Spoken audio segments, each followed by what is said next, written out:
condições de cuidar de mim e outros irmãos que eu tinha também, que eu não a conheci. E aí uma vizinha fez uma denúncia, né, contra a minha mãe, disse que eu sofria maus tratos. Daí começou a minha separação da família, né? Fui parar numa delegacia, e pequeno, bebê, com a minha mãe, e chegou a assistência social para poder levar eu para o orfanato, porque minha mãe tinha muito problema, né, financeiro, problema de cabeça, né? Então, a minha história começou tudo ali e eu fui parar no orfanato bebezinho já. Acho que eu tinha 1 ano, mais ou menos isso. E fui parar numa creche, Tatuapé. Aí começou minha história da creche, fui parar para a casa da infância. Da casa da infância eu fui transferido para o educandário, onde lá a maioria da parte da minha infância onde eu passei foi no educandário. Inclusive eu tenho muita gratidão pelo educandário, porque foi lá que eu me tornei, a maioria do que eu sou hoje, eu devo, porque eu tenho a gratidão por esse orfanato, é o educandário, que lá eles prestavam curso, marcenaria, gráfica, datilografia, né? Porque na época não existia computador, né? Era como fosse hoje, né? Informática, essas coisas. E a gente aprendia tudo, então eu passei, parte da minha infância foi tudo nesses orfanatos por onde eu passei. Só que eu ficava muito triste, né? Porque no orfanato a gente via as pessoas visitar os seus filhos, porque ficavam os colegas nossos, né, que ficavam no orfanato, as mães iam lá visitar, fazer visita final de semana, alguns saíam, que a gente estudava lá, dormia lá, né? E assim, foi uma experiência muito bacana para mim, que eu levo pro resto da vida. Até hoje, por onde eu passo, sempre eu falo do orfanato, porque muita gente pensa assim, você morar, a gente estava falando, né, FEBEM, essas coisas, não é assim um bicho de 7 cabeças, lógico que no começo você fica um pouco assustado, porque você não sabe onde você está, mas você vai adquirindo experiência, né, que você vai aprendendo com os tios, com as tias que passam a educação para a gente. Então, eu tenho muito orgulho, porque eu fui acolhido assim, né? Hoje eu tenho educação assim que eu tenho, sempre chego nas casas das pessoas, os respeitos que as tias me ensinaram, né? Mesmo não tendo pai e mãe, mas faz parte da história, né? E hoje, quando eu penso assim, hoje assim, passando 40 anos depois, né? Agora eu tô já, né? Mas assim, eu conto isso para muita gente, para muitas pessoas, essa geração nova, porque que nem agora, até hoje a gente vai faz um encontro de todos eles internos, e muitos deles têm filho. Então, a maioria que não tiveram pai e mãe, passa isso para os filhos, né? E eu vou sempre em escola, faço discurso, assim, para a gente passar a nossa experiência, as pessoas não ir o outro caminho, né? Caminho que é um caminho, né? Que a gente vê aí pelo Brasil fora, aí, infelizmente, falta de estrutura, falta falta assim de apoio, né, familiar, né? Mas graças a Deus assim eu nunca burlei meus caminhos, não fumei, não fumo, não bebo, não, sabe? Eu tenho uma criação muito assim bacana mesmo, aprendi, nunca levei nada de ninguém, nunca precisei passar por cima de ninguém para me ter as coisas, sempre batalhando, trabalhando, né? Sempre fui ensinando na escola, nos cursos que a gente fazia. Enfim, jogava futebol, educação física, e foi uma experiência muito bacana, eu nunca vou esquecer. E a minha história começou assim, então, hoje quando eu vejo, assim, você não estava falando dele, as diferenças de adoção, quando eu fui criado no orfanato, surgiu muitas pessoas interessadas nas crianças, né? Para adoção, né? Para adoção, eu queria levar esse menino, só que tinha um processo, né? Tinha que passar no juiz. Inclusive, no meu caso, eu tive 2 casos, né? Assim, experiência. Quando eu estava com 7, 8 anos, a assistente social, fui lá na recepção, ela falou, você vai para o juizado agora, e tem uma família que está a fim de adotar você. Porque eles mandavam foto, alguma coisa assim. Aí, eu fui lá no juizado de menor, na época, o juiz conversando comigo, você quer mesmo ser adotado? Tudo tem um preparo, né? Não é nada forçado, depende da vontade da pessoa. Entendi. Aí eu falei, não, quero sim, se porventura se eu for ser adotado, você pode ir sim para a Inglaterra, era na Inglaterra. Inclusive, um amigo meu de infância, que chama Robson Donizete, que veio junto comigo no orfanato, que a gente formamos como se fosse um irmão de pequeno. E ele foi para a Inglaterra, e eu ia ser o próximo, com essa mesma família que levou ele. Ele tinha 7, 8 anos, por aí.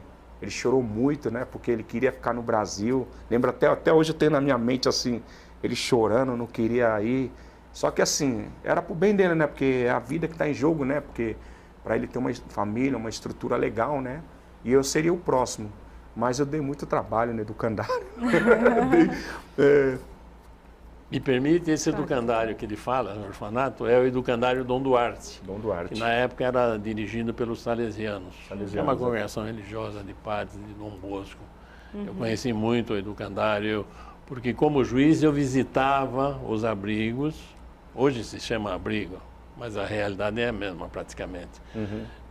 Eu visitava para ver as crianças que estavam em condições de serem adotadas. E se realmente não recebia visita, eu decretava estado de abandono e já tinha uma listinha lá de pessoas interessadas na adoção. E com isso eu pude fazer, graças a Deus, eu sou responsável por muitas crianças que hoje são gente e que estava lá praticamente depositado, essa é a verdade, que muitas crianças ficavam depositadas 2, 3, 4, 5 anos. Ou até mais, né? Porque no caso do Evert, ele ficou até os 13 anos, né? Até os 13 anos, por aí. Até os 13, 14 anos. Quando pegavam algum processo, essa é a cópia do processo dele de internado. Eu pegava aqui a última folha, tinha aqui um despacho de 5 anos atrás. Permaneça a criança internada até posterior decisão desse juízo. Arquivem-se. Você ia ver... Nós estávamos 5 anos para trás, essa criança tinha ficado lá, não tinha uma folha do processo dizendo que ele estava vivo, nada. E a criança ficava depositada. Muitas vezes em obras do interior do estado, o processo era da vara do Ipiranga, e a criança estava lá em Limeira, há 5 anos num abrigo, sem ninguém fazer nenhum relatório para o juiz, para saber se ela estava viva. E o que diminuía a possibilidade de adoção, essa né? foi a triste realidade que eu enfrentei muitas vezes. Isso aqui, para mim, é coisa comum, isso aqui. Ter contato com esses processos era diariamente. E, graças a Deus, pude ser instrumento de muitas dessas crianças terem família. Inclusive esse que você falou aí, eu não sei não, porque eu fiz a adoção de um menininho. Teve bastante lá no Será que você vai encontrar? Teve bastante. Esse relatório eu levantei lá no educandário, porque aqui tem toda a minha vida, todos os meus comportamentos, alguns castigos que eu levei também, ficou no relatório. Puxa, aí quando eu leio assim, eu fico assim impressionado, porque era muito jovem, né? Então, sabe como que é menino, né? Criança, né? Quer jogar futebol, não quer estudar um pouco, não quer, né? Então, mas assim, eu tenho muita gratidão pelo educandário, por tudo que eles proporcionaram na minha vida. Até hoje a gente faz... Uma vez por ano a gente faz encontro de todos os internos, a gente cria um futebol com um padre que na época que criou a gente, ele promove esse encontro, é uma delícia, que a gente mata a saudade, chora, relembra de tudo, porque o que ficou foi experiência, né? Porque eu, pelo menos no meu caso, eu não me senti abandonado, porque o educandário tinha esse suporte que dava, né? A gente tinha refeição, tinha alimentação, tinha café, acordava às 6 horas da manhã. Eu lembro até hoje, a gente acordava às 6 da manhã, 7 da manhã ia para a escola, 11h30 saía da escola, ia para almoçar, 1h tinha um curso que a gente aprendia marcenaria, gráfica, depois às 4 da tarde parava, tomava o lanche, aí às 7 da noite tinha a janta, depois assistia a televisão.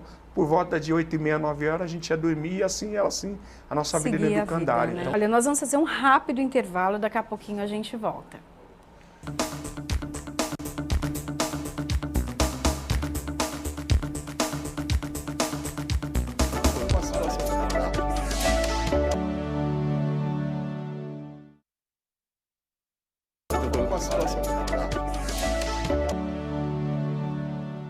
Estamos de volta com o programa Em Discussão especial sobre adoção.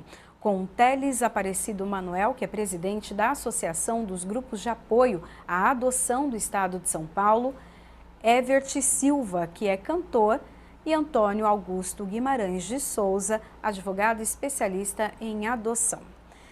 Evert, eu queria que você contasse um pouquinho para a gente dessa demora, né? Foram 12 anos esperando, já que você foi com 1 ano, né, colocado para adoção.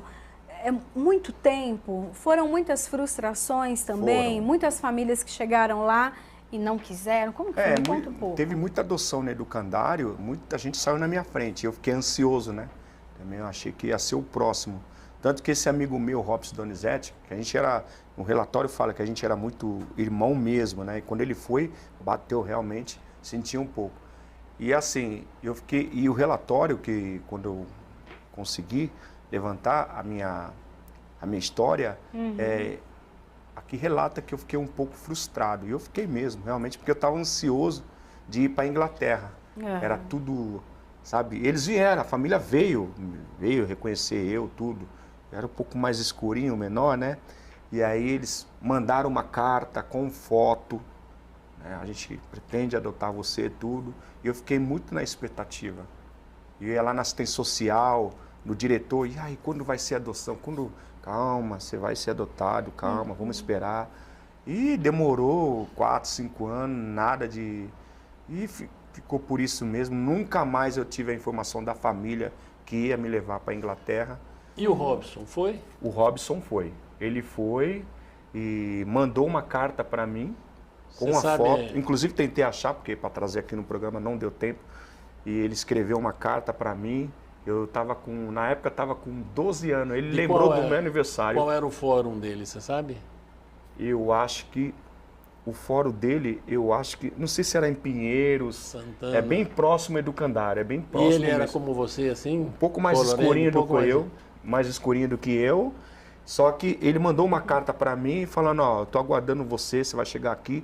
Inclusive, quando ele mandou a foto, ele fotografou uma casa em cima de uma árvore, uma casa, eu lembro até hoje, tem no meu pensamento, ele e os irmãos dele, tudo alemãozinho assim, ó, tudo branquinho, só ele de pretinho.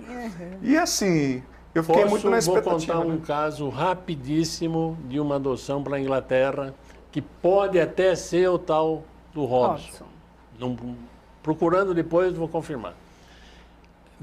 Eu era juiz no Fórum de Santana e veio um inglês para adotar um menino mais moreno que você, mais escuro que você. Desse tamanho, menininho, tinha aí uns 7, 8 anos, mais ou menos, e veio o inglês com um filho biológico que ele tinha. Nossa, loirinho, imagina o inglês, loiro, claro. E eu caí na besteira, hoje eu reconheço, é claro, caí na besteira de perguntar para o inglês, escuta, o senhor está bem seguro do que o senhor quer fazer? Quer? E não tem problema para o senhor, que ele é de uma cor diferente? Ele falou, não, doutor, não tem problema nenhum. E me admira que o senhor faça essa pergunta. Eu fiquei mais vermelho do que essas flores aí, do fora que eu tinha dado. Dei um tremendo fora. Mas pela experiência, o senhor viu que outros casais se incomodavam falou, com isso, né? Não, doutor, isso não faz diferença nenhuma para mim, não tem problema nenhum. E lá foi o menino, foi para a Inglaterra com o inglesinho junto. Se for do Educandário, é ele. Eu não lembro se era do Educandário, mas lembro que era de Santana, do Fórum de Santana. E depois foi outros também, dois foi para os Estados Unidos, são dois irmãos. Eu conheci aí, inclusive esse padre... Padre Narciso. Padre Narciso também, todo o meu tempo. Eu fui salesiano, Padre Aguinaldo. Salesiano Aguinaldo foi achando mais que novo. Quando acabar o programa, Evert e o sabia, doutor Antônio Augusto vão ter muita conversa, viu? Eu acho que... E quem sabe esse irmão aí do coração vai aparecer. Nossa, cara, vai ser assim, eu tô até arrepiado, emocionado aqui, porque há muitos anos eu estava pensava, cara, mas será como que o Robson tá? Será que ele está bem? Será que ele está vivo? A gente fica, né, com essa, sim, Há uns meses atrás, vocês devem ter visto uma notícia de um menino que está na Suíça e que encontrou a mãe que estava naquele prédio que caiu lá do Paissandu. No centro. No Largo Paissandu, caiu um prédio. Eu vi, eu lembro dessa história aí, eu vi. E deram uma notícia lá, fulana de tal, Arcângelo dos Santos, está recolhendo donativos para as pessoas que moravam lá, porque ela morava. O filho dessa mulher, que eu tinha dado em adoção na Suíça, hoje já tem 28 anos, queria muito localizar a mãe. E ele viu na internet o nome dessa Arcângelo dos Santos, que não é um sobrenome comum. Ele veio aqui para São Paulo, foi procurar jornalista da Folha, me procurou, localizou a mãe, era ela mesmo, está em contato. Agora, no final do ano, ele veio passar uns dias aqui. Eu tenho a fotografia dele aqui, jantando na minha casa. Eu dei em adoção pequenininho. Hoje ele mora na Suíça. Evert, conta um pouquinho agora dos seus pais, né? Então, aos 13 anos, vocês se encontraram. Então, aí tinha uma pessoa lá que chamava Maria Júlia. Ela ia muitas vezes no orfanato, né? Nesse dia ela levou 2 meninos que... Ela trouxe 2 meninos, né? De fora pro orfanato, porque esses meninos também estavam passando dificuldade com os pais, que era o Fábio e o José Roberto. Mas não é esse José Roberto que tá falando, é outro. É outro. É. Aí foi onde eu conheci esses 2 também, fizemos uma amizade, que eles moram no Ipiranga. E aí a dona Júlia, ela ia lá quase, fez quando ia passear lá no educandário, observou muito eu, né? Aí, vamos lá, fila de adoção. Fiquei otimista, né? Já com 13 anos, 14 anos. Eu lembro do meu primeiro emprego, eu trabalhei na CESP, né? O educandário caminhou nós para um trabalho, né? Primeira carteira assinada, tudo. Eu fiquei feliz, maravilha, nunca esqueço. E aí, a Júlia conversou com a assistente social. Falou, eu queria levar esse menino. Aí passamos, processo, juizado de menor, tudo, né? E ela me acolheu. Me levou, que ela tem 3 filhos, né? Tinha 3 filhos, tem 3 filhos. 2 meninas e o irmão, Wellington, Cássia e Cibele. São meus irmãos de criação, que moram lá no Ipiranga hoje. E a minha mãe já se foi, né? A minha mãe de criação, minha mãe adotiva já se foi. Mas deixou, assim, uma experiência para mim, assim, educação, de tudo. Eu sou muito grato pela dona Júlia, por tudo que ela me fez. Me ensinou a fazer comida, muita coisa que eu não sabia fazer, cotidiano. Porque no orfanato a gente não fazia essas coisas, né? A gente tinha roupa lavada, café, tudo pronto. Nós não fazia essas coisas, né? A gente, né, tinha tudo prontinho no orfanato. E ela caminhou e eu falei, ó, você precisa aprender a fazer comida quando você casar, ter sua família. E foi me ensinando. E ela me acolheu, né? E hoje já vai fazer quase 30 anos que eu tô com ela. 30 anos, né? Ela faleceu, né? Em 2015 ela faleceu, né? E graças a Deus meus irmãos não brigaram comigo, não mandaram eu embora. Não, você vai ficar com a gente aí. Porque eles também te adotaram, né? Me adotaram. Se for, né? A família inteira está nesse processo, Lógico, né? a gente tem a desavença, como todos os irmãos têm. Que todo irmão tem, né? Inclusive, esse orfanato, só para você ter uma ideia, morou o Carlinhos, o mendigo, o ex-pânico. Ele também foi criado junto com a gente. Tem essa história que todo mundo conhece aí, que ele, né, foi abandonado, a gente foi criado junto lá também, o Carlinhos, ex-humorista do Pânico, né, que hoje tá com uns problemas aí judicial aí, por causa da pensão, mas que Deus quiser vai resolver. Se resolva também. E é assim, é a vida, né, hoje a gente, cada um trilhou o seu caminho, né, cada um, eu encontrei muitos, de 30 anos depois, eu encontrei gente que virou policial, outro virou bombeiro. É magnífico. Eu falei, nossa, o caso do Carlinhos, ele virou humorista, sim, né? Participou do famoso. Grupo Pânico, super famoso. Eu, na minha caminhada, cantor, faço show, viagem interior, graças a Deus. Vivo disso há 16 anos. Tenho já meu CD, tenho tudo já. Depois eu vou distribuir para a produção, deixar aí para quem quiser aí. De coração aí. E assim, eu tenho minha história, né? E sempre... nos meus shows, no meu discurso, eu sempre falo do orfanato, nunca esqueço. Eu não tenho vergonha de onde eu vinha, a minha simplicidade, porque é a educação que eu tive, né? Então, quando tem esses assuntos de adoção, orfanato, é comigo mesmo, porque eu gosto de de estar assim, porque eu gosto de passar isso, porque não é nada de bicho de sete cabeças, como muitas pessoas falam, ai, você vai ser triste, nada disso. Eles deram suporte legal, bacana. É lógico que tem uns que desviaram o caminho. Isso não tem como... Porque eram 300 crianças, né? Claro. Hoje o Educandário, ele está atendendo a 10 mil crianças por mês lá no orfanato. Hoje não tem mais orfanato. Hoje as pessoas vão lá, estudam, menina e menino, porque antigamente era só menino.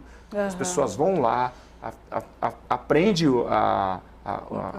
as profissões que eles exercem lá dentro e caminha para o emprego, para o mercado. Menores, igual que a gente tinha na época. A única diferença é que a gente dormia lá. Então, sempre quando eu vou lá, eu vejo as meninas aprendendo a fazer bolo, receita. Bacana, na nossa época não tinha isso aí, né? Mas era mais informática, mecânica, essas coisas, né? Então, assim, eu sou muito grato pelo Educandário, eu tenho muito orgulho de ir lá e quero mandar um beijo aí para todos lá. E tinha uma educação muito boa lá, eram os salesianos que cuidavam. Eu estava vendo aqui no processo dele, tem o nome do diretor, Padre Pavani. Foi meu colega, estudamos juntos durante 8 anos. Padre Narciso. Padre Aguinaldo, porque era um colégio salesiano, né? Colégio de padre, né? A educação é fantástica, muito boa. Depois saiu o colégio salesiano e virou o diretor normal como tem hoje, né? Bom, eu quero agradecer a presença de vocês, agradecer, né, as histórias que vocês compartilharam conosco, os dois lados desta história, né? Maravilha. De uma criança que foi adotada e que hoje é um homem profissional, cantor, sucesso, amém, né? E um pai, né, que recebeu de presente, recebeu 3 presentes, né? Sim. E doutor, muito obrigada por dividir conosco também todas as informações técnicas, até para quem está aí com o coração aquecido para adoção. Muito obrigada a todos vocês. O programa Em Discussão Especial fica por aqui. A gente se encontra na programação da Rede Alesp, no canal da Rede Alesp no YouTube. Tchau, tchau. Vale a pena.